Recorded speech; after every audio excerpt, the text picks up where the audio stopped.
तो आज हम एक क्लासिक डेविड बमुकाबला गोलियत की कहानी पर बात करेंगे। ये कहानी है परप्लेक्सिटी एआई की, एक ऐसा नया स्टार्टअप जो गूगल जैसे टेक्नोलॉजी के देव को सीधा चैलेंज कर रहा है। ये सवाल इस पूरी कहानी का मरकज है। क्या वाकई एक शख्स सिर्फ अपने आइडिया और मेहनत के बलबूते पर सर्च की दुनिया पर दहाइयों से राज करने वाली कंपनी की बादशाहत को हिला सकता है? ये जो रकम आप देख रहे हैं, $20 अरब, ये कीमत है परप्लेक्सिटी एआई की, अरविंद श्रीनिवास के स्टार्टअप की। और ये सिर्फ एक नंबर नहीं है, ये इस बात का सबूत है कि मार्केट को यकीन है कि वो गूगल को टक्कर दे सकते हैं। चलिए देखते हैं कि ये सब कुछ शुरू कैसे हुआ। तो सबसे पहले बात करते हैं इस बानी के सफर की। देखें, हर बड़ी तब्दीली के पीछे एक विजनरी होता है। परप्लेक्सिटी की कहानी भी अरविंद श्रीनिवास के साथ शुरू होती है, जिनका सफर उतना ही दिलचस्प है जितना कि उनका आइडिया। चेन्नई की एक आम मिडिल क्लास फैमिली से आने वाले अरविंद के लिए कॉलेज का मतलब पार्टियों से कहीं ज्यादा प्रोग्रामिंग था।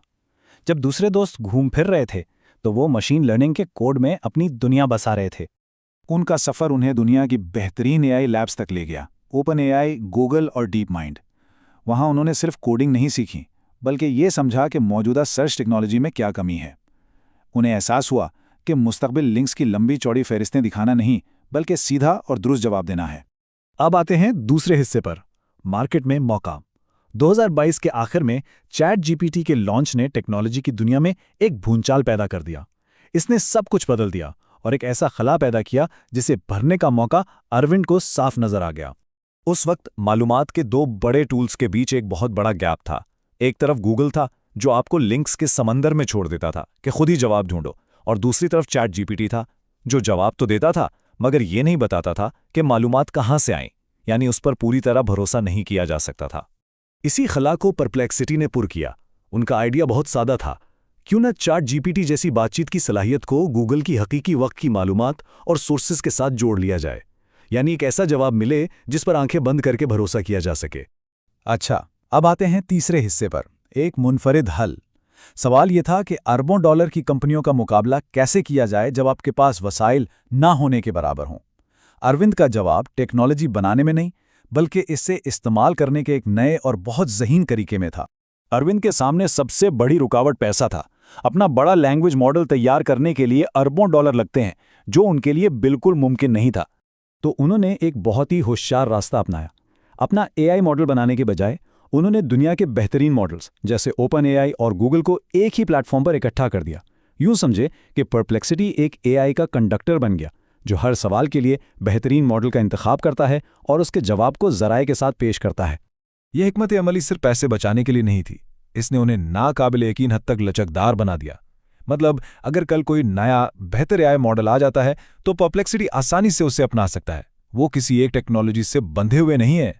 तो इस जबरदस्त आइडिया और शानदार हिकमत अमली का नतीजा क्या निकला? ऐसी तरक्की जिसने पूरी टेक्नोलॉजी इंडस्ट्री को हैरान कर दिया। दिसंबर 2022 में बगैर किसी बड़ी मार्केटिंग के लोग उनके प्लेटफॉर्म पे आने लगे। लॉन्च के फौरन बाद ही उन्हें रोज़ाना 3000 सवालात मिल रहे थे, जो इस बात का सबूत था कि लोग एक बेहतर सर्च के लिए बेचैन थे। और ये सिर्फ एक वक्ती कामयाबी नहीं थी, सिर्फ 1 साल के अंदर उनकी तरक्की 1000 गुना बढ़ गई।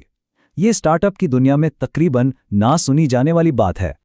आज वो रोजाना 30 मिलियन से ज्यादा सवालात के जवाबात देते हैं। ये अब सिर्फ एक छोटा सा स्टार्टअप नहीं रहा, ये सर्च की दुनिया में एक हकीकी मुतबादिल बन चुका है। इस तेज रफ्तार तरक्की ने बड़े नामों को भी अपनी तरफ मुतवज्जा किया। एनवीडिया, जेफ बेजोस यानी अमेज़न के बानी और सॉफ्टबैंक जैसे टॉप के सरमायाकारों ने परप्लेक्सिटी की हिमायत की, जिसने इसकी कामयाबी पर मोहर सब्त कर दी। और अब आखिरी हिस्सा, तलाश का मुस्तकबिल।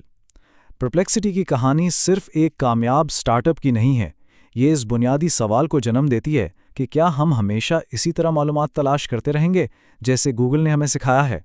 ये सवाल तो ज़हन में आता ही है ना, अगर परप्लेक्सिटी का मॉडल इतना ही अच्छा है तो ये बड़ी कंपनियां इसे खुद क्यों नहीं बना लेती? इसका जवाब उनके अपने कारोबारी मॉडल्स में छुपा है। देखें, गूगल का पूरा कारोबार लिंक्स पर क्लिक से चलता है। अगर वो सीधा जवाब देने लगें तो अपनी कमाई पर खुद कुल्हाड़ी मारने वाली बात होगी। इसी तरह ओपन एआई अपनी टेक्नोलॉजी दूसरी कंपनियों को बेचता है। अगर वो खुद परप्लेक्सिटी जैसा प्रोडक्ट बनाएंगे तो वो अपने ही ग्राहकों से मुकाबला कर रहे होंगे। ये एक क्लासिक इनोवेटर का मखमसा है। अरविंद का विजन बिल्कुल वाज़ेह है। वो एक ऐसी दुनिया देखते हैं जहां लोग मालूमात सिर्फ तलाश करने के लिए नहीं आएंगे, बल्कि उसे समझने, उसका मवाजना करने और उससे कुछ नया सीखने के लिए आएंगे। और आखिर में सवाल ये रह जाता है, क्या हम मालूमात के समंदर में गौता लगाकर खुद जवाब ढूंढना चाहते हैं, या हम सीधा भरोसेमंद जवाब चाहते हैं? परप्लेक्सिटी का मुस्तकबिल, और शायद सर्च का भी, इसी सवाल के जवाब पर मुनहसिर है।